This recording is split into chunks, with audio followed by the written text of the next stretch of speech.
What's going on, Vikings fans? Your team is in the playoffs, and that team to the east is. And this is Justin with Purple and Gold for Days. This is Purple Code Pod production, and I'm just so excited for this. This is the first time the three of us actually get to do a show leading into a playoff game. So I'm just going to get right into it. Kyla, how you feeling today? Well, considering all that happened to yesterday, including the beautiful finale of Sunday night, I am feeling fantastic. How about you, Mike? How you feeling today? I feel fantastic. I said it 4 weeks. The Packers were the frauds, not us. And yeah, they beat us down to a pulp. Credit to them. Yeah. What they were doing was what we've been doing all year, and everyone has called us frauds. The difference is we know how to actually do it consistently. Their offense stinks. It stinks. They relied on 12 turnovers in 3 weeks. Yeah. Tell me when that happens. It's almost unforeseen circumstances. I love it. Thank you, Jared Goff and Jamal Williams. Much appreciated. Indeed. Also, Geno Smith, because they did have to win too. That's very, very true. So, Dave, what's up? You were in here quite early. You were in here before we even started, so thanks for joining us. Warlord, as always, appreciate you. But we got to get some house cleaning items out the way here. So, because this is a production of the Purple Code, we have to say thank you to Renale's Pizza and Pasta. They are on Wood Lane Drive, right off the intersection of I-494 and Valley Creek Road in Woodbury. Mention the Purple Code. Family discount is all yours. All you got to say is Purple Code sent you, as well as Nautical Bowls on Hudson Place. They're off the intersection of Woodbury Drive and I-94, both of which, of course, are in Woodbury. No specific times as of yet, but the rumor is that there might be a gathering this weekend at Renale's. Can't say that for absolute certainty, but SK is going to be in town from Florida, and one way or another, he's stopping by. If we're actually going to have a viewing gathering there, we'll let you know. So if you're in the Woodbury area, come on down after we announce what it is. What's up, Felicia? Nice to see you in here as well. Let's start with the Vikings. We'll continue with the laughing at the Packers here in just a second here. So bottom line is this. The game yesterday was a glorified preseason game. We all know that. I had said don't play the starters. Mike, you had said, yeah, let's put them in, get some rhythm. At the end of the day, they got some rhythm against the junior varsity team of the Chicago Bears that no longer has Khalil Mack and Akeem Hicks. But barring sans the Dalvin Cook fumble and what I refer to as the fire drill at the end of the first half, the offense looked spectacular. Mike, I'll start with you. What are your thoughts? I guess we're going to start negative because you set me up on the T-bone. I can't resist. That pass on 3rd and goal may have been the most foolish thing I've ever seen from Kirk Cousins. I don't know what on earth he's thinking to throw a screen pass on 3rd and goal with no timeouts.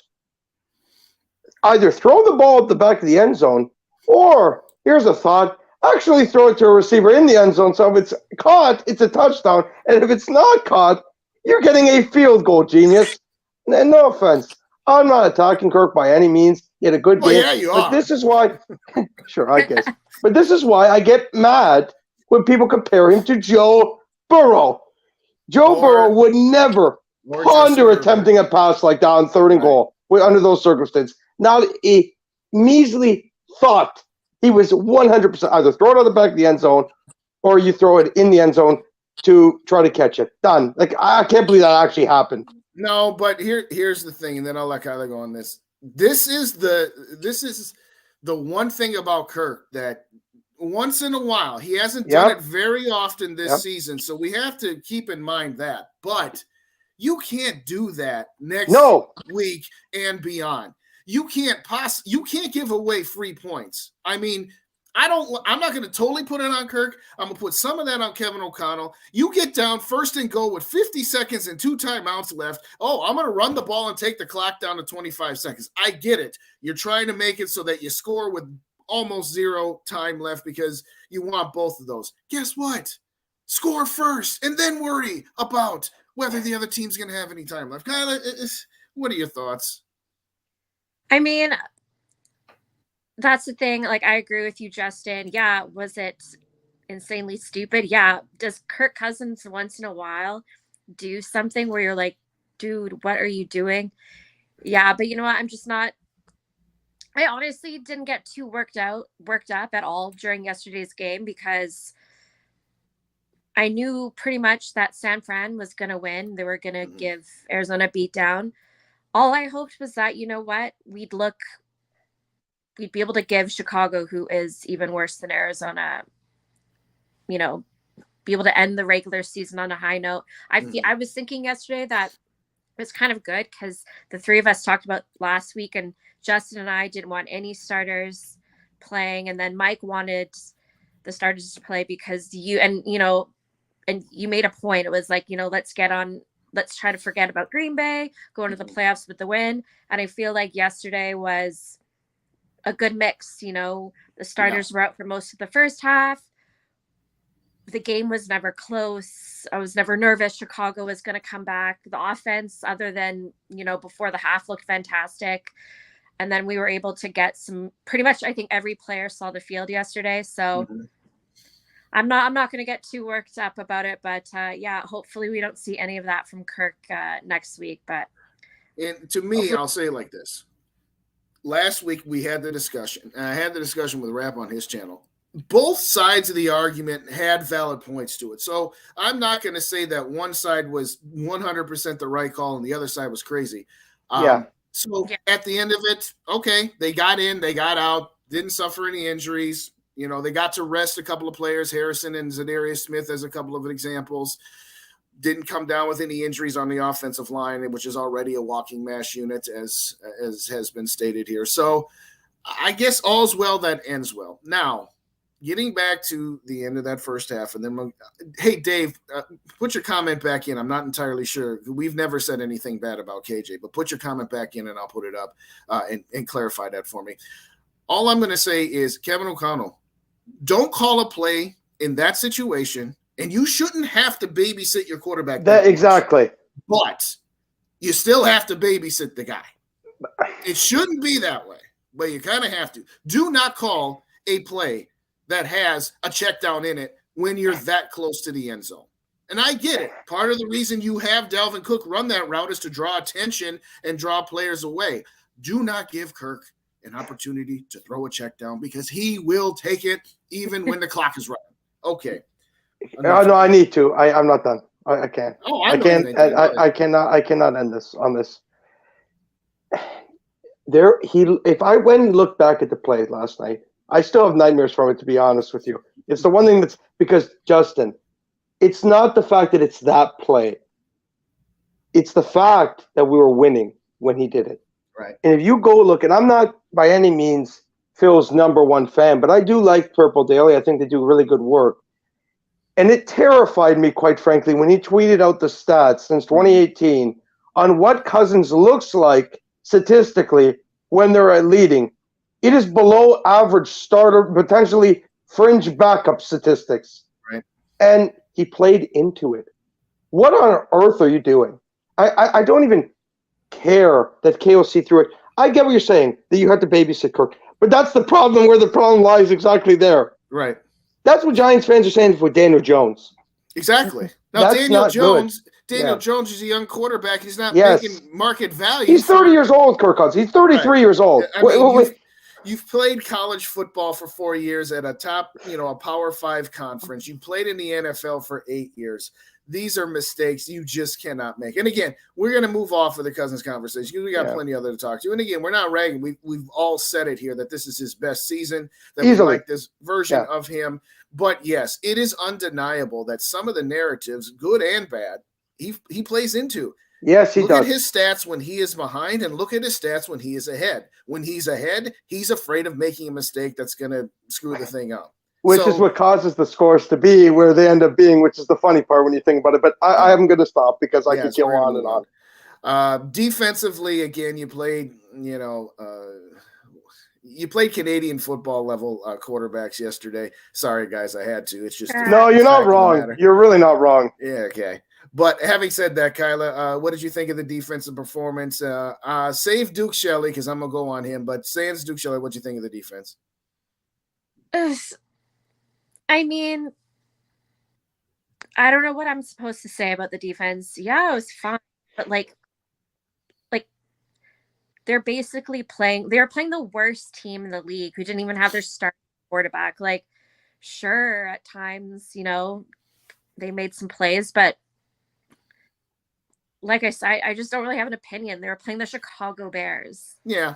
I mean, again, it's a glorified preseason game, and it's one of those deals. I don't know if you guys follow college football up there, but the first 2 or 3 weeks of the college football season before the real games start, where you're playing conference games, all of the good schools schedule what's referred to as cupcakes. Lower level teams that, hey, they're only playing you because they got into a contract where they're getting money out of it. And it's one of those deals when you're a middling program and you beat the snot out of one of those lower teams. It's like, oh, is this team really good, or did they just play such an inferior opponent? And the old adage is, well, better to beat them 55-0 than to squeak out a victory 38-35 against a team you're inferior to. And I kind of feel that that's what the game was yesterday. It's one of those, okay, all right, if Dalvin doesn't fumble and if you don't screw up that end of the half, you blow them out. I mean, but having said that, you took your starters out, and if you hadn't, you'd be able to blow the doors off them even more. So it is one of those deals where it was good to see the offense. It was good to see KJ Osborne continue to develop, continue to become somebody that Kirk Cousins looks at that's not named Justin Jefferson or TJ Hawkinson. But as we all know, it's a glorified preseason game. So having said all that, I'm going to ask you both, and I'll start with you, Kyle. Actually, I'll start with Mike. Sorry. Duke Shelley. Yeah. A few weeks ago, I said, I like this guy, and I like this guy as the third cornerback, and I like this guy in the red zone. Particularly, you'll remember that play in overtime against Buffalo after we had kicked a field goal where that saved that game right there before Patrick Peterson sealed it with an interception. And I said, I like this guy as a red zone defender, but I don't know about a full-time starter. I'm sold on this guy. And I realized that, he had some pimped up emotions to get an interception off the team that cut him. But this guy's been nothing short of spectacular. They picked this guy up off the waiver wires, and he's going to be starting in a playoff game. Mike, what do you got to say about this guy? I guess we got to start calling him the Duke of Soul, no? Like, in all seriousness, man, he's the man. He's the man. Like, I don't know what else to say about Duke Shelley anymore. He's literally been exactly what we needed. Mm-hmm. And at the perfect time. Right. Him and Patrick Peterson are the only thing that gives me hope with this defense, because we already knew the D-line was decent, right? We already knew that. But the linebacking core, Eric Kendricks, man, he's not. It's over. Like, you want to talk about a guy who's over the hill, and it's not his fault. He was a speedy linebacker who lost his speed. Well, that's what happens. And Jordan Hicks is brutal. But back to Duke Shelley. He's fantastic. I mean, he shuts down everybody. It doesn't matter if he's taking on – which I said for weeks ago. He hits people. Yes. And he's not afraid to get pass breakups. That's the one thing with Dantzler that's bothered me for years, even though I've been a fan of his the whole time. Mm-hmm. He is afraid to use his instincts and just go for it. Because he's afraid to get the DK Metcalf play from 3 years ago. Well, you got to let that go, man. Right. You cannot play like that. So I really like Duke Shelley, and he's the one reason I believe this defense could feel different heading into the postseason, because they are playing better. They are. Mm-hmm. I don't know how good that is, but at least it's not what it was, and I'll take that. Yeah, that's very, very true. I'm not going to put him in the category as of yet, but he does, in some ways, being a shorter cornerback and a guy that was playing out of the slot originally, he kind of reminds me a little bit of Antoine Winfield. Do you think I'll start with you, Kyla. Do you think I'm crazy for seeing some compare? Again, I'm not saying he is. I'm not saying he's in that category yet, but am I off my rocker thinking that this guy's got some Twan in him? No, I definitely I feel like every week he's impressed me more and more, and he's made me not think about Cam Dantzler, which is crazy. So yeah, I mean, he deserves to be, he absolutely deserves to be starting a playoff game. He's been dope, and I'm with you, Mike. I can't even fathom the secondary without Patrick Peterson or Duke Shelley at this point. But good for him. You're right. I knew he would be emotional going back to Soldier Field, but absolutely. It was awesome for him to see him ball out like that and show Chicago what they're missing with him. It's hard to believe that a team like Chicago couldn't figure it out with him and waived him, and he's succeeding with us. So love to see it. David's in the house. Thanks for the comment. Yeah, he's getting the reps. Again, going into the season, we were hoping that it could be Patrick Peterson, Cam Dantzler, and then we drafted Caleb Evans. And again, you know, and we've had some – and Andrew Booth Jr. No, that's absolutely true. And they just picked him up with the intention of just having some roster depth because, you know, we had cornerbacks coming in and out, injuries here and there. And good on him. I mean, he's just taken this opportunity and he's taken this starting job. And I cannot believe that there is that we're seeing this guy. He's what, 5'9", 5'10"? He's not a prototypical outside corner. He's a prototypical slot corner, and he's playing the outside, and he's playing it extremely well. I'm going to get Dave's comment on here. We got to also throw some love to Tonga here, too. I mean, I was going to do that. Yeah, I was about to do that. Okay, go ahead, Mike. You're up. No, I say this. This is why I laugh at people that say, and I hate people that say this, well, they're the pros. They know everything. No, they don't. No. They have big egos. Let me tell you, Ryan Poles was the one that cut both Duke Shelley and Condris Tonga. Why? Because he was the new man in town, and he didn't want guys that were from an old regime. I hate that mentality. It's arrogant. And look what the Bears are doing now. And I knew this was part of the plan. Let me make that clear. That's why I didn't want Poles to begin with, because he was going to tear it down in Chicago. But you need players on the cheap. And Tonga and Duke Shelley were not going to be guys making $10 million. Right. He easily could have kept both of them, and he was arrogant. So I give Kwesi so much credit. I don't know. I got to say this, though. This divisional stuff scares the crap out of me. If he does this again in the draft, I might lose a lot of hair, like a lot. I'll say no, that needs to stop. But yes, unless the offer is ridiculous. It's all he does. Yeah. It's most of his business. Mike, what did we say on draft day? You traded all the way back from 12 to 32. You got 34, and then we also gave up 46 and got some more picks. And what did I say at the time? I said, if you make this trade and you don't give up 46, then I like that deal. Yes. Or if you do give up 46 and you get a first-round pick next year, then I'm okay with it. But he didn't. I mean, I don't care if the Vikings win 10 Super Bowls. Even if he got a future too. There should have been more in coming back from Detroit. Yeah, I don't care if the Vikings do something that's never been done and win 3 straight Super Bowls. I will never let go of the fact that he left money on the table in that deal. But I think I could. I could come to that conclusion. Okay, at that point, maybe. But it doesn't change the point that he left money out there. Kyla, go ahead. Oh, agreed. Come on, dude. Let's give Kwesi the benefit of the doubt. We have only a second draft coming up. Yeah, well, I'll say this. He pulled off a magic trade with Chicago without trading one by trading Armand Watts and Amir Marset for Tonga and Duke Shelley. Technically, it wasn't a trade, but they call that the waiver. They call that the waiver trade in fantasy football. Yes. Where would we even be without? Sorry, Duke? I'm having a Duke. No. Tonga. Sorry, I'm having Kwesi. Our tight ends. Sorry. TJ Hawkinson. Yes. Where would we even be? Because we'd be screwed. They have been our only weapons, which I was wanting when you were talking about KJ a bit.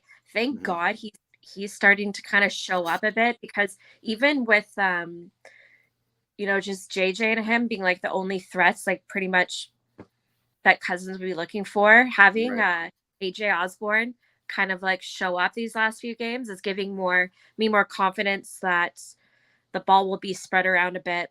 Because right now, as long as you lock up JJ, Kirk Cousins basically has one target. So I think that's going to be massive going into the playoffs.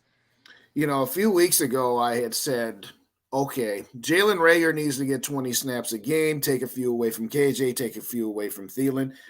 At this point, again, I know we run a lot of 3 wide receiver sets, but outside of the red zone, if we're running 2 wide receivers and 2 tight ends, I'm sorry. I know Adam Thielen's a Minnesota guy, and we all love his story. But at this point, yes, he's still a good third down target. He's still a good red zone target. I'm not taking that away. But by and large, I'm sorry. It needs to be KJ as the number 2 wide receiver at this point, because Adam Thielen, again, possession receiver, fine. Third down conversions, 3rd and 6, hit him for 7. That's fine. But he can't get separation. He doesn't have any kind of a speed anymore. I'm sorry. It needs to be KJ Osborne as the number 2 receiver. Mike, I'll start with you. Am I on to something or on something? No. You're spot on. That's why I smiled as much as I did. And this is the thing that's made even offend more people. Jalen Naylor's better than Adam Thielen at this point between the 20s. I'm sorry. Yeah. He had two catches for 8 yards, people. If you can't see it now that he's a red zone guy, I don't know what to tell you. I'm not willing to say that Nager's better than him, but I do. In between the 20s. Yeah. For the speed. Oh, sure. Yeah. That's what I meant. Not in the red zone. No. Okay. The red zone's Adam Thielen's territory. And that's when I'd use the 3 wide with Thielen. But I'm sorry. We're at the point where we're wasting plays having him between the 20s. Mm-hmm. He doesn't do it anymore. It's literally the only time he makes a catch in between the 20s is if Thielen is doubled. Or sorry, Jefferson's doubled. I wish Thielen would get doubled. If Jefferson was doubled and he's wide open because he beats his man one-on-one and he has the one moment and Kirk's gets wide open. There you go. That's it. If it's a tight window, it's not happening. He creates literally zero separation. I'm not even being funny. Literally nothing. I agree. And to Kyla's point, it's, KJ needs to be the number 2 at this point. He's not entirely great at separating, but he is good at making contested catches. He is good when, a lot of his touchdowns this year, sans the one against Detroit, where Detroit just left him because they were still doubling Thielen at that point, and of course doubling Jefferson, where he was just blatantly wide open. But yesterday, that deep pass on the first drive, you had a short guy in Jefferson, you had a middle guy in TJ Hawkinson, and you had a deep guy in KJ, and Cousins hung in there and just dropped it right in. Again, mind you, Chicago defense. It was wide open. He better hit that throw. Wide open. Yeah. I'm gonna throw Dave's up there. So I guess he was just saying that he wanted him to be the second receiver. Now, you know what? I'm going to bring up Felicia's comment here. She does bring up a good point. Any Vikings come off the injury for the playoffs? Well, we had Irv Smith, who dropped some balls again, like, he always does. But hopefully it was just knocking off some rust, maybe. I don't know. I guess the biggest question on the table is Garrett Bradbury, and there is no way on the planet that this time last year we would say to ourselves, we're going to be 13-4, we're going to win the division, and our biggest concern is whether we be getting Garrett Bradbury back. I'll start with you. Can you honestly believe that we're clamoring for Garrett Bradbury? Man, we were hating on him. So I felt we were hating on him, being like, so done with him, but we miss him big time. Props to him. I take back every bad thing I've said about him. I want him healthy for the playoffs. I was going to ask you guys, was he sort of how is he doing? Do we know? Was it sort of precautionary? He kind of hasn't played the last 2 weeks. Well, again, he hurt his back and then he got into a car accident, which made it even worse. And I think the Vikings probably figured, okay, he hasn't practiced all that much. Let's get him another week of practice. We'll reevaluate him, see where things are at. I think it's one of those deals where, if it was a playoff game or if it was say fighting for the number 1 seed as opposed to quasi fighting for the 2, and we all knew it wasn't going to happen. Then, for example, Harrison Smith was another one. If it was a meaningful game, Harrison Smith and, Zadarius Smith play. So to answer your question, Felicia, I don't know that – is there anybody else – I don't believe there's anybody else coming off injured reserve. We're just – That's not entirely true. All right, what do we Caleb got? Evans can come back. I know you forget about him because how good Duke Shelley's played. After Duke, let's talk about Duke Shelley, right? Yeah, so that's even me. I was like, oh wait, that's nice. I forgot about him, and not in a bad way. I mean, he's the best Twitter corner on the team and player, but I don't really care for that, to be perfectly honest. Right. And also Blake Brendel, which would actually give us depth at tackle. How on earth that's possibly happening to this team of all teams, I don't know. And obviously Bradbury, which. Right. To your point, Justin, you nailed it. It's that car accident. I actually think he would have came back, and then he retweaked it. He re-injured it in the car accident. Thank God. Let me make this pretty clear, especially with the stuff that happened with DeMar Hamlin. Football does not matter over that. I'm just glad no one got hurt there. That's what matters most. So he doesn't play in the playoffs. It is what it is. Yeah, it is what it is. with a back, like, Yeah. and I don't know if you guys have had back injuries, but I have, and it's like the worst pain. Like you were saying with Irv Smith being rusty, I'm like a bit concerned about Bradbury, if he's still in pain and, him being rusty, and no offense, but he still makes me kind of nervous, even though he's had a fast improvement this year. But yeah, it'll be interesting to see. I hope if he does play that he's feeling well enough too. But as far as Irv goes, like, I don't trust him a bit. He was before he got injured again, the drops were an issue before. So, well, as far as Bradbury goes, I think he would be far more effective run blocking.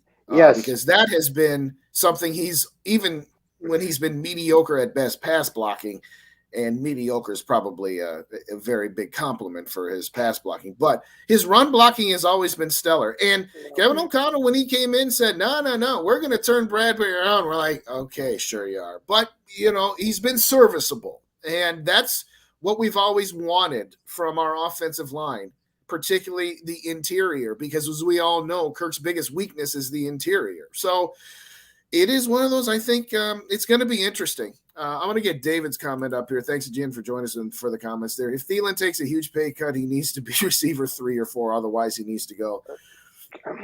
I can't disagree with you, David. I really can't. And I hate saying that, but I think the only hesitation at this point isn't Thielen, and it's not Kwesi.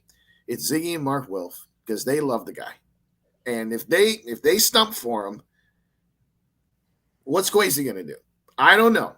I know that he has a very good relationship with the Wilfs, and the Wilfs, utterly, and again, on field, off field, all that good stuff here. But that's going to be a key. I mean, obviously, I don't want to talk too much off season because we're going into the playoffs here. Yeah, agreed. Yeah. The other Dave threw it up there. Thielen is going over. He's Minnesota bound. Yeah, I don't disagree. Can I needs to take a massive pay cut, but yeah, go ahead, Mike. Can I add a suggestion? Sorry if I cut you off. My apologies. I did not mean to do that. My one friend who's a big Vikings fan too, we watch games together. He made a very interesting point to me yesterday. He said, "Why don't we do what the Eagles did with Fletcher Cox, where they actually used the post June 1st release clause to save money, and they just re-signed him to like $750,000? I don't see a problem with it, or like $1 million, whatever it is. Bring him back for peanuts. I'm sorry. If anyone thinks Adam Thielen is worth $7 million, you're dreaming. Okay? No. And he's certainly not worth the $19 million cap hit, by the way. No. So I could live with giving him a 1-year deal, $2 million with his, I think it's six something million if they post June 1st. Essentially, he's a $9 million receiver, but it's a 3. I would take that all day long, because then he'd be motivated to play well. So that's my suggestion. That's all. Well, you got to keep in mind that there's a little more to it than that. Yes, the post June 1st designation does cut the salary cap hit in half, but it's still you eat on the other year. It still hits you on the very next season. So it is kind of a temporary Band-Aid, and kind of like we've talked about in the offseason with all these void years and all this other stuff where they've had to shuffle the deck chairs on the Titanic to the point of, okay, now what do you actually got left? Having said that, I would love to have Adam Thielen back. I'd love to have him in that 3rd or 4th role where, he can join with Keenan McCardell as the quasi wide receivers coach on the team. But I just don't know. I get it. On one hand, I'm saying I don't know how it would work. And on the other hand, I don't know how it's not going to work because the Wilfs aren't going to let him go. So we'll see what happens. I'll say one last thing on this. I don't want to keep this long. Again, I'm with you. I'm worried about the playoffs. Let's see if we go on a run. Let's enjoy this ride for what it is. But Adam Thielen, he's still close to a $19 million receiver. Let's be real here. I know the Wolves love him, but this is the reality of it. And Kwesi, please, for the love of God, tell them this because it's the truth. If you cut him, there's no market. No one's paying him 6 to 7. There's literally no chance that happens. So he'd easily, and again, his wife's from Minnesota. He's a Vikings fan through and through. He ain't leaving. You can easily make that work. I'll say this: if they're gonna dipsy doodle with cutting him and then re-signing him, they would. That's the only way to do it. Well, no, they would just rework it in the first place. They wouldn't put him through the we're going to cut you and sign you for less. They would just say, hey, let's figure out less, and then we'll go from there. But let's move on. As you said, we have a playoff game at US Bank Stadium. Let's go around the NFL, and then we'll end with we'll end up with the Vikings last year. So I'm going to pull up the schedule here. But before we do that, do want to give a shout one more time to the sponsors here, because this is a Purple Code production. So one more time, we got to say thank you kindly to Renale's Pizza. They're at Wood Lane Drive in Woodbury, off I-94 and Valley Creek Road, as well as Nautical Bowls, our second sponsor, on Hudson Place, off I-94 and Woodbury Drive. At either location, mention the Purple Code. They'll hook you up with the family discount here. That being said, outside of the Vikings, and I'll start with you, Kyla, what game has you most excited this weekend? Not named the Vikings, of course. I haven't really thought of it. I'm really curious to see how, just because one of my best buddies who I watch football like every game with, he's a Jaguars fan, but I'm super interesting to see the Chargers versus Jacksonville. That'll be good. Two young quarterbacks, first tasting the playoffs. Two teams that have, had troubles making the playoffs. That's one game. Another game I'm interested in, and I was talking to people about it at work, and I know everyone's going to feel like, and they probably will, San Francisco is probably going to give Seattle a beatdown. However, as we all know, divisional games can be weird sometimes. They can be weird. And this NFL season has been weird. So I don't know. I have some sneaking suspicion that one's going to surprise people. I'm not saying I wouldn't pick Seattle to win if I'm a betting girl, but I don't know. I feel like it could be closer just because I just have the feeling. So those are the two games for me. Mike, for you, and don't say Buffalo. Okay, our game and Buffalo are off the table. Miami's they are going to squash the living crap. I'm going to enjoy watching that game because they're going to win by 50. The Bills are going to destroy them. So yeah, the real franchise quarterback, Josh Allen. Yeah, obviously. No, in all seriousness, though, I would never say that. Yeah, not in this circumstance. Yeah, but I do not want to go crazy. But Kyla's not insane for saying that. Like, San Fran went out to a division rival. They beat twice until the postseason. So it's not crazy to say it. Now, I'll take my bias completely out of it. I just wanted to touch on her point quickly. The game I want to watch, oh boy. Oh, I'll tell you why. Dallas, Tampa Bay. You've been waiting on this one, Justin, for 5 weeks maybe. All right, so let me set it up for everybody. I'm gonna get it. Tom Brady. I'm going to set this up. I think it was 1 or 2 weeks after the Vikings got absolutely destroyed by the Dallas Cowboys on our home field, where it was pretty apparent that the Cowboys, unless they caught the Eagles, which was a long shot, were going to be the 5th seed because obviously they have, the 3rd best record. And of course, as a wild card, they can only be the 5th. And we all knew whoever came out of the AFC South, all 4 teams under 5. 8-9 for the Buccaneers, 7-10 for everybody else. What a garbage division, but I digress. Mike said he's calling it right then and there that Tampa Bay is going to beat the Dallas Cowboys. I wouldn't mind seeing it actually, because here's the situation. And yes, the lid lifter, the first game of the playoffs next Saturday is Seattle and San Francisco. Yep. And Kyla stole my points, but I'll reiterate. I'm not going to go with it's tough to beat a team 3 times, because if you look at the history of how many times a team has played each other in the wild card round, where the first team won the first 2, that team has won about 2/3 of the match. I only said it because it's literally the Niners. That's why.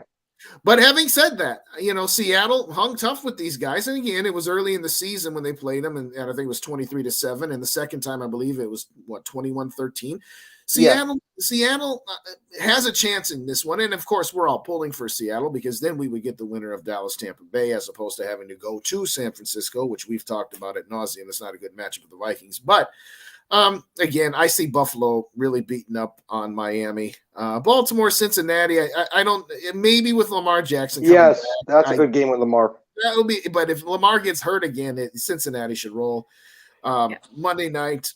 well, there's not much to say. Mike is staking his claim that Tampa Bay is going to win. So, but yes, I do agree with you. Justin Herbert and Trevor Lawrence, two young guns.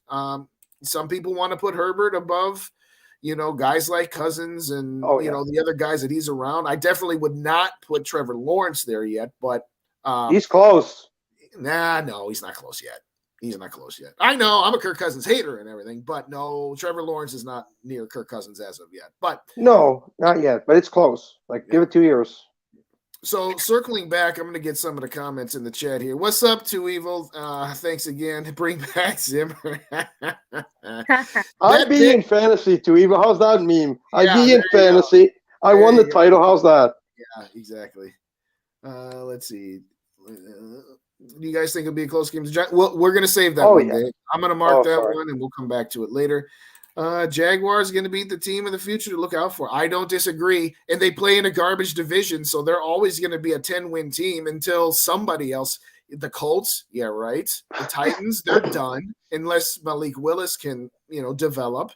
Who else is in that division? Colts and oh my God, why am I Houston? Yeah. Okay.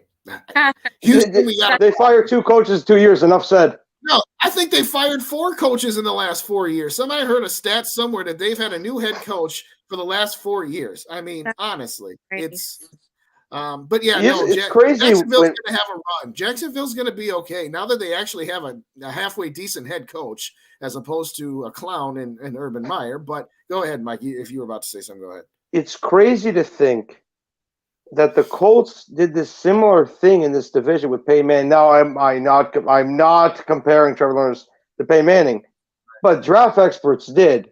It's pretty funny how that could come full circle. If they continue to draft well, mind you, they should have taken Hutchinson. And why didn't you? I would much rather have Trayvon Walker on the Detroit Lions, but I digress. It is what it is. No, I definitely agree. They could take that division over for a long time. Well, David, I have to slightly disagree with you. After Green Bay, I'll still take the Bears slightly over the Cowboys. But you know what? It's not a hill I'm willing to die on. Having said that, Dave said the same thing. Go Seattle, slim chance, but there is a chance. I mean, any given Sunday, or in this case, Saturday. Again, I wouldn't bet any money on Seattle going into San Francisco and winning, but I don't think it's outlandish to see that that's possible. So having said all that, we got about, actually there's no Monday night. There's no Monday night game. Let's have fun. Make it have fun. Yeah. Well, there's a college football championship game on, but that's beside the point.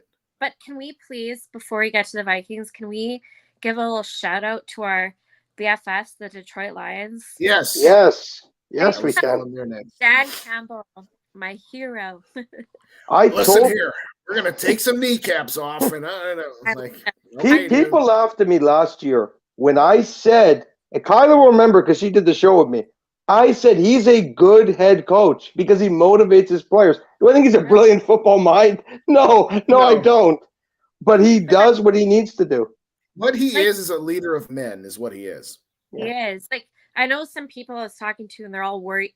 People were so angry about, the fact that Seattle played earlier than Detroit and Green Bay, and Detroit was just going to give up if Seattle won. But it's who, if they've watched any Lions games, would have thought that Dan Campbell wouldn't have his guys ready to take out some kneecaps and take Green Bay if they're eliminated. I was like, there's no way Dan Campbell doesn't have his boys ready to go and being like, hey, you have a chance to take out the Green Bay Packers, your hated division rival, in Lambeau. Let's go do it. And they did.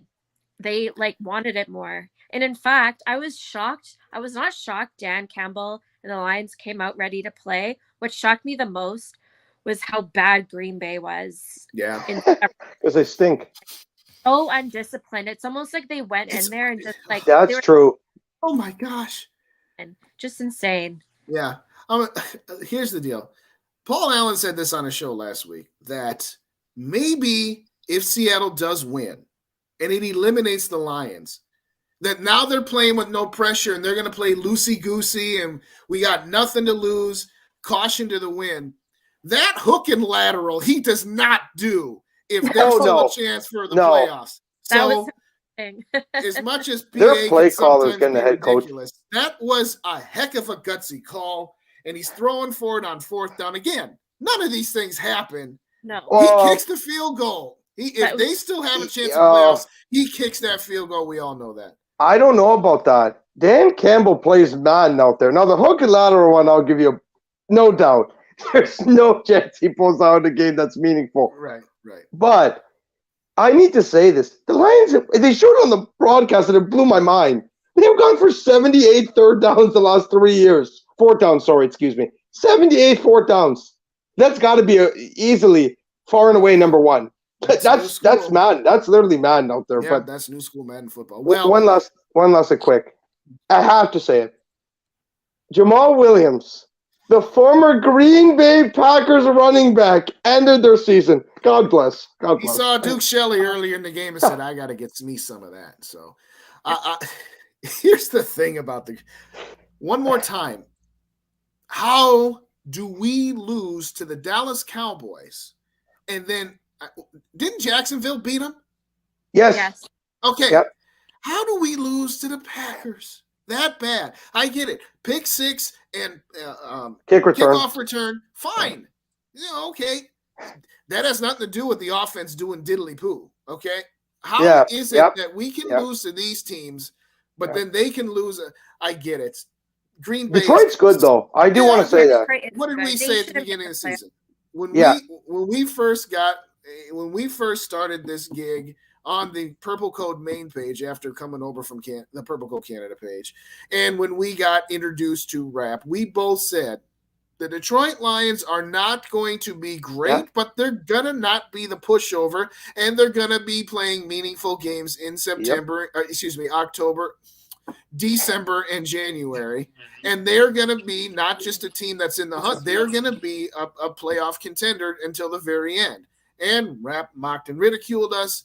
Yep. Well, I say we have the last laugh, but we did. We easily did. I'll be right on Zach Wilson too, by the way. Sorry. No, you will not. Yes, I will. No, you won't. We're not doing that one again. No, I'm done. I just had to throw it in there. I think you and Rap took enough of that one, but seeing the Green Bay Packers have everything in front of them. It's the 3rd year. Is this the 3rd year in a row they've they lost to Tampa in the championship game.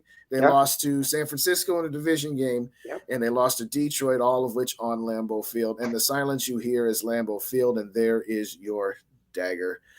It is so sweet. I don't know if you guys had a chance to check out and by the way, if you're let's get to the Purple Code family here. Please like, comment, and subscribe to all the channels. Obviously, if you're watching on Purple and Gold for days, please consider subscribing to the Purple Code as well as Purple Pocket Podcast, Minnesota Sports Talk, G&G. That is the quote-unquote TPC family. As you know, Rap and Dave will be on tomorrow night. Dave and I will be on tomorrow night at 6:30. We're the lid lifter. I don't know how Dave does 2 hour-and-a-half shows a night on Tuesday nights, but hey, we're going to do that as well. Grade 8 on Wednesday. Who goes third? G&G on Thursday. And as I mentioned earlier, SK is going to be in town, so I know he's going to do at least 1, if not 2 shows. Whether he does go live from Annalis or not, we'll make that announcement in there, so keep it tuned to that. But as we said, please give subscribes around the horn there, please, if you could. Last thing on the team to the east. Well, 2 things. As we said, there's not much to need to be said. They are just completely undisciplined, stupid. How? Why? The equipment guy. Why? Especially after what happened with DeMar Hamlin too. Yes. You're really touching a trainer, like really, man.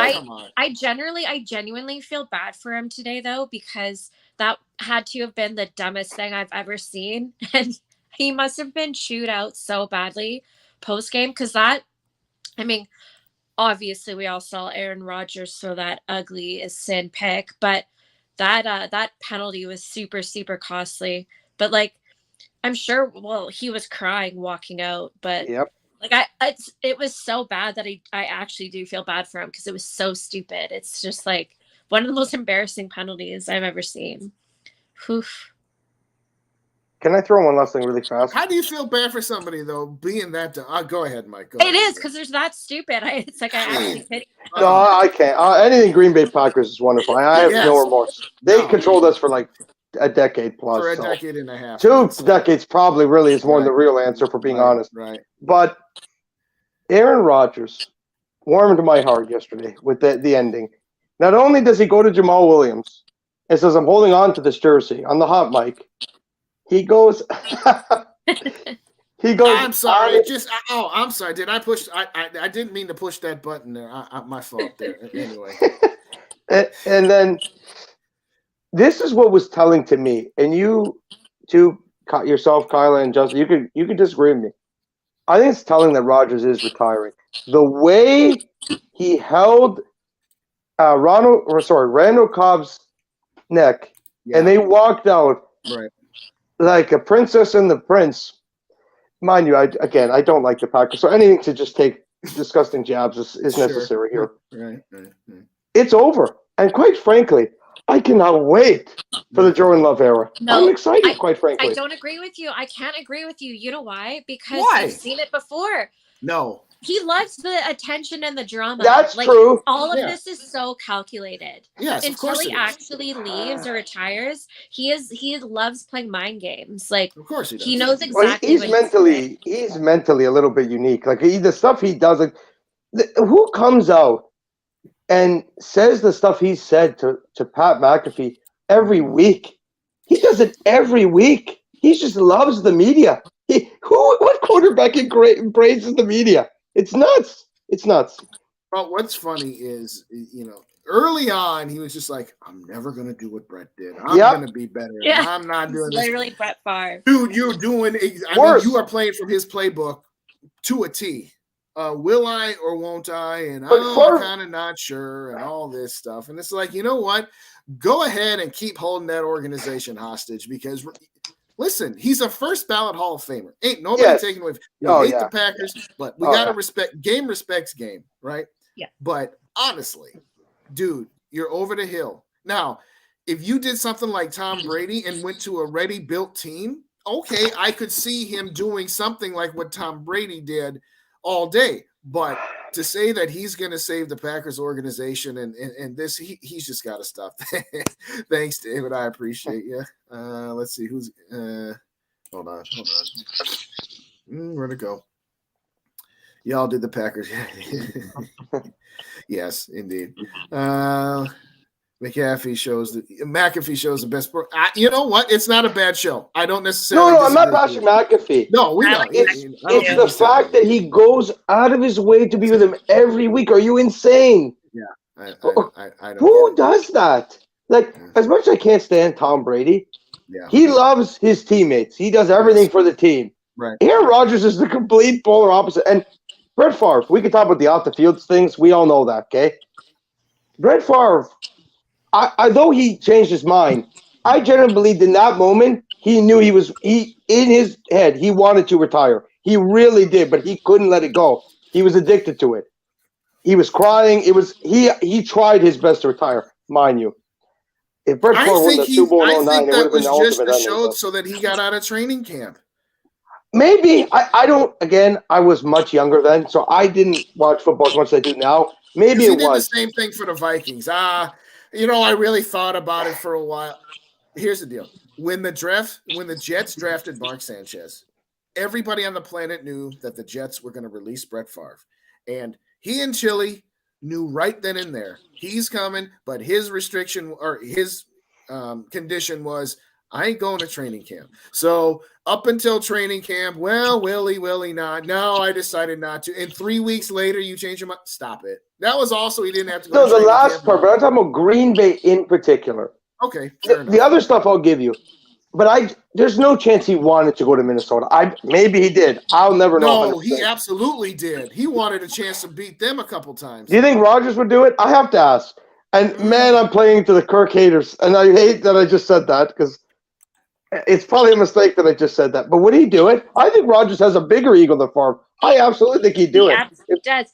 If he could stick it to Green Bay somehow and be on some elite team, he would do it in a heartbeat. And Sidney Rice ain't no Justin Jefferson. He ain't. Like, could you imagine? I'll say what I would say is if Rodgers can find a ready-made team where he can just be, the last piece. Definitely not next season, too. Well, that's just not going to happen. Having said that, what's up, Ricky? Good to see you. Thanks for tapping in. Very much appreciate you, boss. All right, let's move out.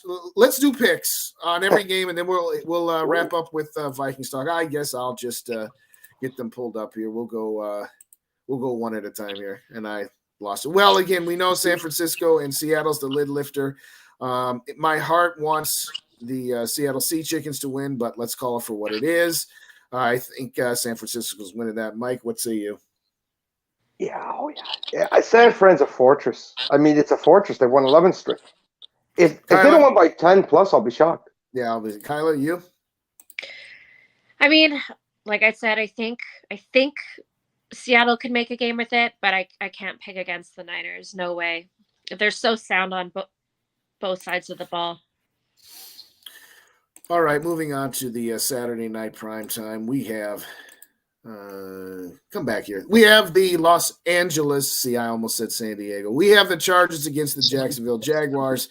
That's the Saturday night lifter. I'll start with you, Kyla, this time. Who do you think? I can't bet against my bud. I'm gonna go with the Jags. Trevor Lawrence first playoff win. Book it. They've been rolling. They've not even looked good during games, and then they've kind of turned into us. We're just at the end, they're able to pull it out. So I'm not gonna bet against them against the Chargers. Mike? That's nice of you, Kyla, to be a good pal, and I should. I'll be honest. What's up, Zoe? This is easily the game as a neutral. I cannot wait to watch and just sit and see how it ends. Mm-hmm. Unfortunately, I'm so torn. I don't want one of these guys to go out. It's Herbert and Lawrence, two of the most, nice stories that got in this year. I'm gonna go Jacksonville, though. I am. I'm feeling what they're doing. I always liked Doug Peterson. You know that, Justin. He was my guy I wanted. Aside for Brian Dable last year, before Kevin O'Connell obviously blew up in the Rams won the Super Bowl and all that stuff. Yeah, I go to Jaguars. I think this is going to be a very close game. I think home field advantage is going to be the difference. The old West Coast team going east. As much as I love Justin Herbert, not just because he's got my namesake, but Jacksonville being at home is a little too much for me. We can do real quick Buffalo at Miami. Anybody taking Miami? No, didn't think so. Can I add one thing? If Tua plays, it's a game. But but Miami better do the right thing, and the doctors too. If he plays after 3 concussions after 2.5 months, you're a disgraceful franchise. What's up in the zone? Thanks for the comment up there. I don't know that Herbert is overrated, but I agree that's why I'm going with Jacksonville there. But we're going to skip our game, save that for last. Baltimore, Cincinnati, again, same type of deal. It's a completely different game if Lamar Jackson plays, much like it's a different game if Tua plays. Mike, I'll start with you. We'll go around the other way here. Who do you got? Cincinnati wins. If Lamar plays, though, that will be a good game. But Cincinnati should win. If they blow this, mind you, the Bills would love it. So I'm not against Baltimore win here, but I don't think so. I think the Bengals win. Kyla? Bengals, one of the hottest teams in the league. Agreed. Even if Lamar comes back, Baltimore's done. They look real bad at times this year. I can't bet against Cincinnati. All righty, Mike, I already know your pick for Dallas Tampa Bay, so Kyla, we'll just start with you. Well, no, it'll just be you and I. We already know he's picking Tampa. What do you think? Again, Tampa 8-9 and somehow gets a home playoff game. I'm going to talk about what should happen here once we finish our picks, but go ahead. I'm going to go with Dallas, but this entirely depends on which Dak Prescott we get. I think Dallas is an all-around better team, but man, he has looked just so ridiculous at points. Some of his interceptions are wild. If he can just play responsibly, I think Dallas should win that game. But it's funny. Who knows if that can happen? So, I said this going into the season that Dak and Kirk were basically the same for slightly different reasons, and Dak has got that same doubts on him. I don't know that he has as many doubts because, of course, they're always talking about the Cowboys on national TV and they're rarely ever talking about the Vikings. But, Dak's got to prove something, just like Kirk does. Okay. Yeah. I'm sorry. I like his skill set. I think he can be a very good quarterback, just like I think Kirk can be a very good quarterback, but he's got to go out there and prove it. So, I don't get to touch on it at all. No, you don't get to. We already know you got Tampa. But you don't know. I could change my mind mid-second here. You don't know. Okay, real quick. Can you change your mind? No, didn't think so. All right. So I'm going to rant on the NFL. Here's the deal. If you're going to go with four divisions in each conference with each only having 4 teams, fine. If you want to give the division winner a playoff spot, I don't have an issue with that. But what I have an issue with is there is no reason a division winner with a worse record, and I'm not just talking about Tampa this year, although that's the perfect way to look at it this year where, Dallas is far superior record-wise. But to me, here's all you have to do.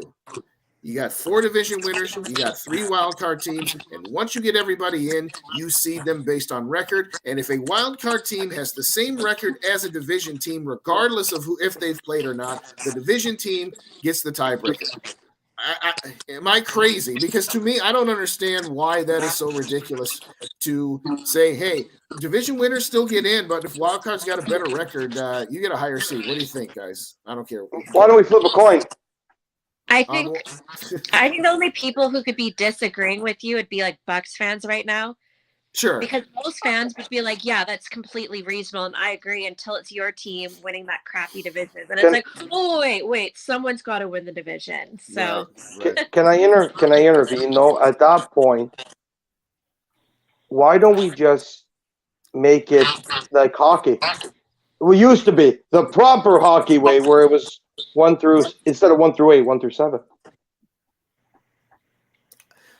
Well, I'm pretty sure I think that's what I'm saying, isn't it? Or yeah, that's what I mean. That's what I'm saying. But just tear off the division. Like they're there in theory, but it's really irrelevant. Don't the 3 division winners get higher seeds in hockey? I mean, again, I haven't paid attention as much. Well, yeah, but it wouldn't be. You wouldn't win a division, but the hockey divisions have way more teams. You're right. Okay. Well, right, and that's why I don't have an issue with it. I have an issue with the NFL. Yeah. It's only got 4 teams in it, but I digress. All right. We're going a little bit longer than we normally do because there's no Monday Night Football game. So we finally come to the spot where we're going to actually talk about this game. Again, we don't have all of the information because, the game's 6 days away. But I guess I'm just going to start it. My biggest key to this game, it's not Justin Jefferson. It's not KJ Osborne. It's the offensive line, and I know that's the easy one to pick, but it's real simple. If they can keep Kirk Cousins upright, they're going to score 28 points or more. If they can't keep Kirk Cousins upright, they're going to do what they did against Green Bay, which is to score 17 and 14 of them are, garbage time. I'm just going to say it like this. I agree with you, Mike. Oli Udoh is a better tackle than he was a guard, and he was completely miscast by the former regime. I'm not going to put Oli Udoh anywhere close to what O'Neal was. I don't think even you are. But no. So far, he's looked okay against the Bears JV. So I am not as completely nervous as I once was. The right side of the offensive line is still the weakness, and again, hopefully Garrett Bradbury. But again, my key to the game is the offensive line. Defense, just do what you do. I don't expect much from you. I expect you're going to give up 24 points. I expect that. Just get a couple of timely stops. And offense, when your defense gets you a 3 and out early and often, a couple 3 and outs here and there, take advantage and score. That's all I got. Kyla, go ahead. Kyla, you're breaking up a little. Oh, sorry. It feels like at times when the defense has come through and gotten us to go back quickly. You're all static. Yeah. Static. I don't know what happened. Well, while she tries again, Mike, you go ahead. Am I okay though? Oh, you're fine. Yeah. Okay, that's good to hear for once because usually it's me, so yeah. I get worried with these things. Right. So we're talking about the O line or the game in particular. Give me your key to the game. Key to the game. O line.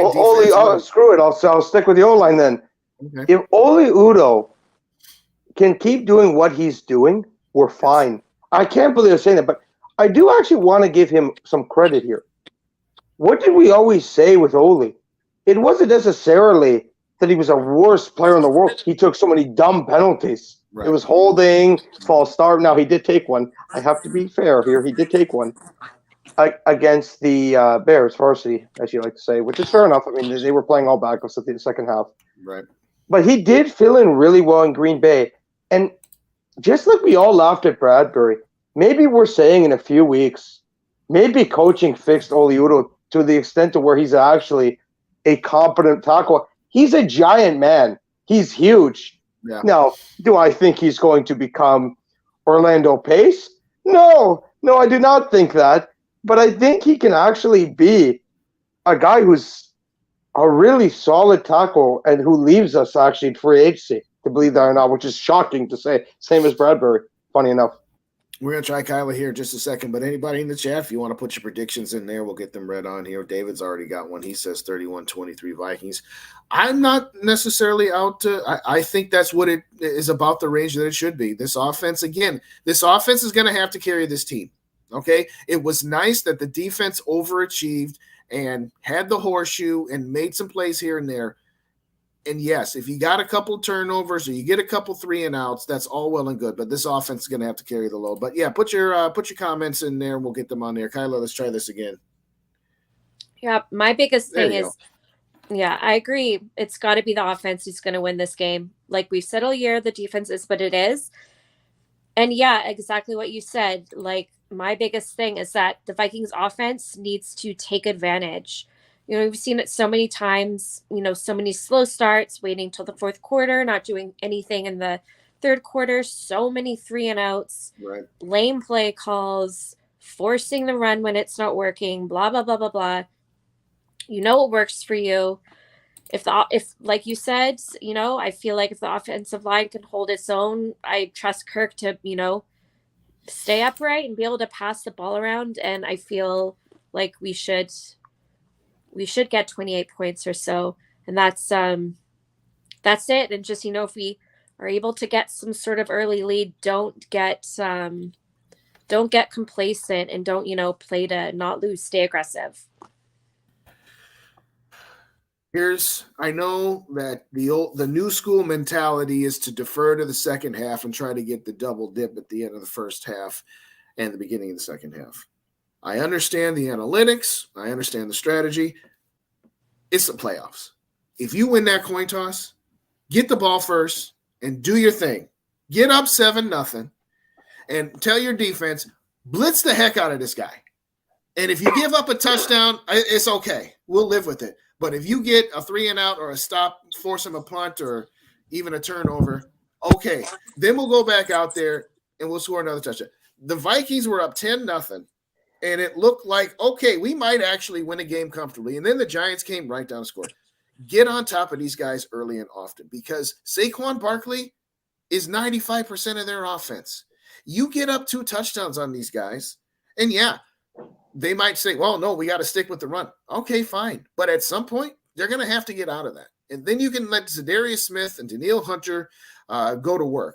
You know, Zadarius Smith took the week off. You know, he'll be recharged. If you get that opportunity to get the ball first, take the ball first. That's my hey. I get the analytics, but this is what I want here. Let me get some of the chats up here. Felicia's got us winning 28-21. I'll take that. Absolutely, all day, every day. I can't help it. Toy box, as he always does. Whatever Castellino predicts, I take the opposite. All right, anyway.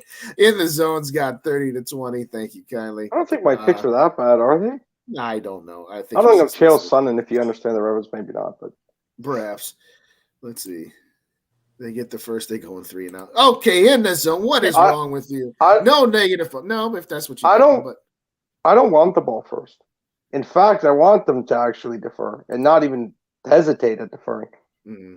I think the best thing for this team is to give their defense the ball first. And I'm not even kidding. And this is going to sound so dumb, but keep Kirk Cousins on the sideline for the first drive. I need him to not be out there first. I need Daniel Jones out there at the first play. The first play, I want Daniel Jones out there if I control it. Because we know Kirk Cousins. We've talked about this. Thank God that, first off, I forgot to say, thank God the game is not on Monday. Yes, thank God. I would have preferred noon. God. But, But we were never going to get noon. They're not going to be that nice to us. Come on now, Justin. No. And if we win, we're getting Saturday next week. You all know that, right? That's okay. Yeah, go on. Kirk Cousins is actually good at any. This is the dumb thing with him. I think it's a mental thing at this point because we know mentally he gets in his own head. Yeah. It's particularly just Monday he struggles. Right. Look at what he did on Thursday against New England this year, Thanksgiving Day. He was fantastic for U.S. Thanksgiving. No, I do worry, Justin, because of course I'm going to worry. And you said it about Dak. I'll say it now. Mm-hmm. Cousins, it's time, bruv. It is time, bro. Like, this is it. There is no second chances. If you blow a 13-4 season and losing the wild card, every single person in the Vikings Twitter will have the right to be very upset with you. And he didn't play great in that Giants game. He didn't. So he better play better than that and also run the dang ball a lot better. They got to be better. That is the other key that I wanted to get to was our running game needs vast improvement over what. And I don't know if it was, O'Connell getting away from it too early or in the Giants game. Yeah, in the Giants game. Yeah. Stop running right up the middle. Do some toss sweeps. Do some jet sweeps. I know he likes doing it. I don't know why. I don't know why he loves doing that. I really don't. I don't get it either. I'm not even going to put that one up too evil. You're not even funny, but I will get this one. I feel rushing attack together with our defense should be able to control the clock. Well, that would be nice if Herb Smith was the wild card because he will be the wild card one way or the other. I can tell you that. Yeah. He helps, Justin. If you look at the run game when he was on there, they were better. They were, and I know you're more of a Cook guy than I am. I think that's fair. Not necessarily, but go ahead. By a touch. I similar to how I am with Cousins than you. I think it's close, but anyway, not that it matters. Right. This needs to become a committee with Madison the rest of the way. I'm sorry. No. Dalvin Cook has lost a step, and it's clear. When you actually saw Madison in the game, it was blatantly obvious that Dalvin Cook does not break tackles anymore. Yeah, that's all I got to say. Well, I agree. They got to use Madison more. He has that extra pep in his yes, that's a great way to say it. Yep. Mm-hmm. Well, you led me right into my musings episode, and I'm going to put that in the chat in case anybody has to get that stuff for days. I actually had two. One was just a combination of everybody picking the Packers, and then a few of the I saw it was brilliant. A few of the great Lions plays there. But I said it like this: Dalvin Cook needs to be Robert Smith, and Alexander Madison needs to be Leroy Horde. Yes. Alexander Madison needs to be the goal line running back. It's as simple as that. Yep. So all I'm going to say is I think that instead of it being 60-40, it needs to be, I'm not going to say 50-50. I'm going to say 55-45. Sure. And it's been about 70-30. It's not worse, Justin. I think it's like 90-10. It started that way. If we actually look at the carries, Dalvin's literally been a workhorse again, and he's not providing. Rap doesn't think so, but he's not providing what he's supposed to be doing with that many carries. He's not. No, he's really not. I mean, to Rap's point, yeah, he's the sixth in the league as far as rushing yards, which, okay, there's something to be said for that. But I'll say the same thing that I said all this time about Cousins. It's not necessarily about stats. That's actually what I was going to do, but I didn't want to get in that whole kettle of fish. That's exactly what I was going to do. Yeah. So what I will say is let's not pretend that Dalvin Cook didn't start that Buffalo comeback. Let's not pretend that he didn't steal that Miami game. So, again, I'm not totally saying we got to toss Dalvin Cook to the side and, it's a done deal. But if he's off, wake up.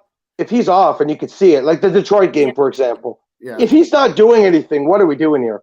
But is it him or is it the O-line? I think it's a little bit of both. I'm not going to say the O-line without Bradbury is not good. The running O-line. I'll admit that. But with Bradbury, go ahead. I was going to say, Two Evil finally has a halfway good one here. The Lions win in the division next year. Don't know. Don't care. Too hard to say. There's so many variables that they could lose their OC, which we've seen this as Viking fans. Funny he mentioned it. You lose your OC, you lose your identity sometimes, and people might get mad. Cousins and Goff have been basically on par this season. Yeah, I don't think that's a crazy take. No, I really don't. Don't tell Joe that, but you know. I don't care. I really don't. I'll get into that another time, but I don't care. Yeah, whatever. What happened when we lost to Fansky? We missed the playoffs 2 straight years. Yeah, no. I'm just saying. No, I'm just saying. No, you're not wrong because Kirk needed. And Ben Johnson's a better OC. The Lions' offense is literally a number 1 offense in the entire league. Like they will be mad if they lose him. Kirk needed somebody to buffer him from Zimmer. And yes. Clint Kubiak didn't quite have those shots. No. Gary Kubiak did, and Kevin Stefanski did. But let's just call it for what it is. Clint Kubiak had no business being that coordinator in the first place. But at the end of it, what are you supposed to do? Well, I guess it's time to make our final predictions here. Let's see here. Okay, so whatever. I'm not even going to get that one in here. I know it's bad when you take it off that fast. Yeah, all right. Dave's got a good point. Offensive. I guess we'll just wrap on the offensive line and just say it like this. They're going to have to step it up. I know they don't have every game though. That's every game. Yes, they're going to have to step up every game. The offense is going to have to step up every game. And I get it. You don't have a couple of key pieces, particularly your franchise right tackle. And that was kind of the strength of the Vikings is that they had bookends on the tackles, which allowed Kirk to not have to worry too much about getting blindsided or strip sacked.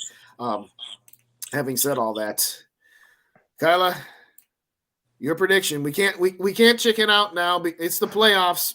What are we doing? What do you think? I almost never do that. Screw it. Whatever. You know what I'm going to say? 31-27 Vikings. It's going to be close because of course it will be. High scoring. Where are you going, Mike? I'm actually going to go a touch different, not by a lot. It is going to be a 1-score game because these teams play they combine 19 games by 1-score games. If I don't say that, I'm probably being unrealistic with myself. As much as I'd love to win a game by 9+ points in the playoffs so everyone can just quiet down for the national media, that's probably me being a little bit biased. I do think we're going to limit the Giants, though, because we have them this close to having them to 16 points. This close, one play. Right. 28-20 Vikings? I think that's fair. I think that's fair. There was a tweet going around social media where somebody said the Vikings are either going to win the Super Bowl, whichever game Steve Palazzolo from PFF. Yeah. I don't think it's nuts, though. It sounds actually pretty accurate. Yeah. I'll say this. What besides? Okay, I put this in my musings this morning too. In fact, I said I was going to post it, so let's get it posted up here. And that's me, ladies. And if you don't already subscribe to me, hit me up on that. But that's my morning musings. I said it.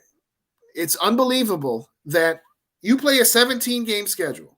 You bookend it with a double-digit win against one rival and a double-digit win against the JV of your other rival, and every game in between was either a one-score game or an utter blowout. Aside from Detroit game was closer, but it was. I wouldn't call that game a blowout. It was a 7-point loss till they hit a field goal, but I do get your point. They dominated that game, though, Mike. We chasing. Offensively, it was a shootout, though, both ways. We just were stupid with play calling, but it is what it is. Well, I'm just going to say this. I'm done predicting that the Vikings are finally going to have a comfortable win.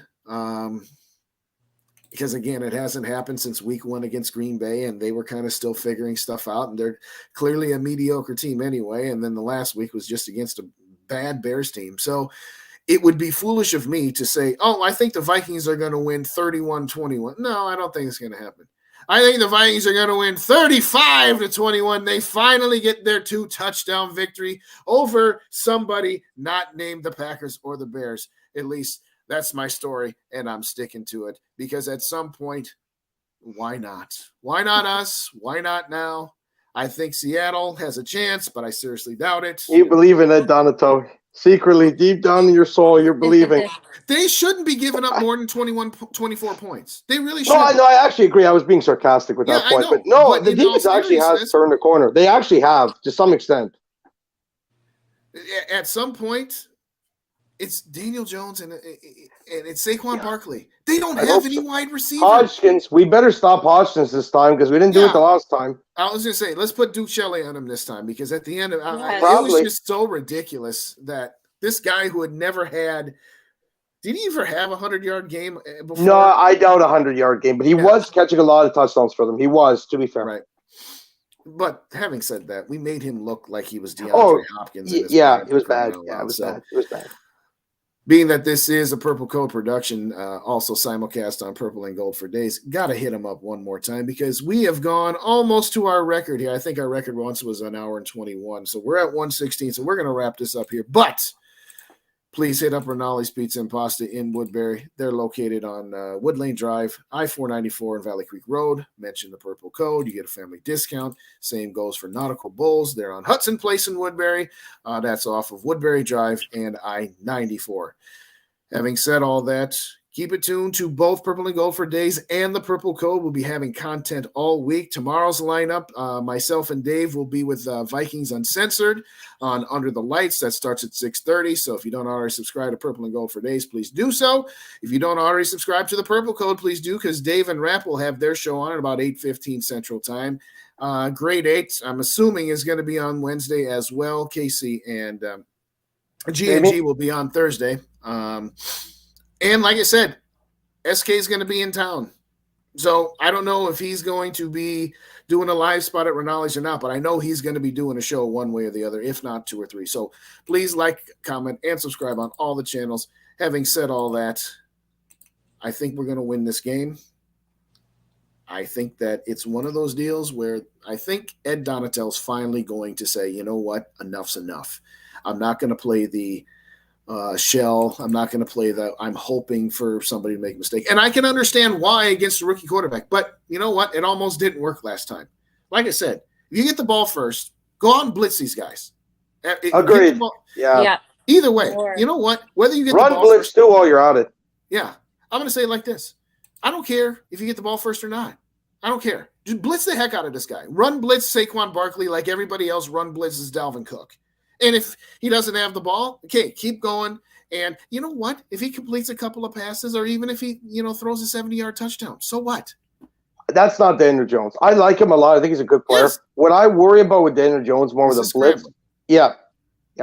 Keep a spy on him. But having said Samoa, he can actually run. There's actually a linebacker that can run on this team. That's nice to know.